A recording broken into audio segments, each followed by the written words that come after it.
ഷെഡിൻ്റെ പണികൾ പകുതിയോളം കഴിഞ്ഞിരുന്നു. പണിക്കാർ 1-2 പേർ കൂടി വന്നു. പിന്നീടെല്ലാം വളരെ പെട്ടെന്നായിരുന്നു നടന്നത്. 10 പേർ സ്ത്രീകൾ അടങ്ങുന്ന ഒരു തയ്യൽ യൂണിറ്റിനെ തന്നെ അവൾക്കു സംഘടിപ്പിക്കാനും അവർക്കെല്ലാം മെഷീനുകൾ നൽകാനും അവൾക്കു സാധിച്ചു.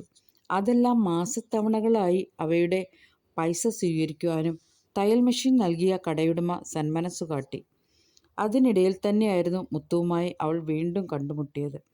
"ആവണി, എൻ്റെ അമ്മ വല്ലാതെ എന്നെ വിവാഹത്തിനു നിർബന്ധിക്കുന്നുണ്ട്. ഒരേ ഒരു വാക്കു മാത്രം എനിക്ക് കേട്ടാൽ മതി. വിവാഹത്തിന് സമ്മതമാണെന്ന വാക്ക്.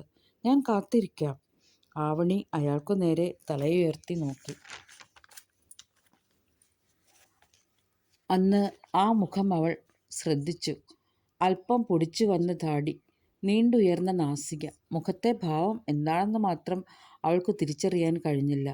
ഇയാൾ തനിക്കു വേണ്ടി മാത്രം ജീവിക്കാൻ തുടങ്ങിയിട്ട് വർഷങ്ങൾ ചിലതായിരിക്കുന്നു. തനിക്കിയാളോട് പറയാൻ എന്തുണ്ട്? കാത്തിരിക്കണമെന്ന് പറയണമോ? അതോ തനിക്കിയാളെ ഇഷ്ടമല്ല എന്ന് പറയണമോ? ആവണിക്ക് പൊടുന്നനെ കുറ്റബോധം തോന്നി. താൻ ഇയാളുടെ ജീവിതം നശിപ്പിക്കുകയാണ്. എന്തു ചൊല്ലണമെന്ന് എനിക്കറിയില്ല. കാത്തിരിക്കണമെന്ന് പറയുന്നതിൽ അർത്ഥമില്ലല്ലോ. എനിക്കു വേണ്ടി ജീവിതം പാഴാക്കണമെന്ന് പറയില്ല ഞാൻ. നിങ്ങൾക്ക് ഇഷ്ടമുള്ളത് ചെയ്യാം. എങ്കിലും എന്നോട് പ്രതീക്ഷയ്ക്കെങ്കിലും എന്തെങ്കിലും ഒന്ന് പറഞ്ഞുകൂടെ? ആവണിയുടെ മുഖം കുനിഞ്ഞു. ഇരുമിഴികളും നിറഞ്ഞു. തിരിഞ്ഞൊന്ന് നോക്കാതെ പോലും അവൾ സൈക്കിളിൻ്റെ വേഗത കൂട്ടി. എന്തിനെന്നറിയാതെ അവൾക്ക് പൊടുന്നനെ ഉള്ളിൽ തേങ്ങൽ അനുഭവപ്പെട്ടു. വീട്ടിലെത്തിയതും മുറിയടച്ച് ഏറെ നേരം ഒറ്റയ്ക്കിരുന്നു. കൂട്ടുകാരുമൊത്തുള്ള കളി കഴിഞ്ഞ് മാരിവേൽ വന്നു വിളിച്ചപ്പോൾ മാത്രമാണ് അവൾ വാതിൽ തുറന്നത്.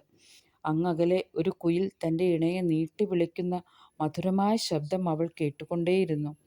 പക്ഷേ തിരികെ ഒരു പ്രതികരണ ശബ്ദം അവൾ ശ്രവിച്ചില്ല.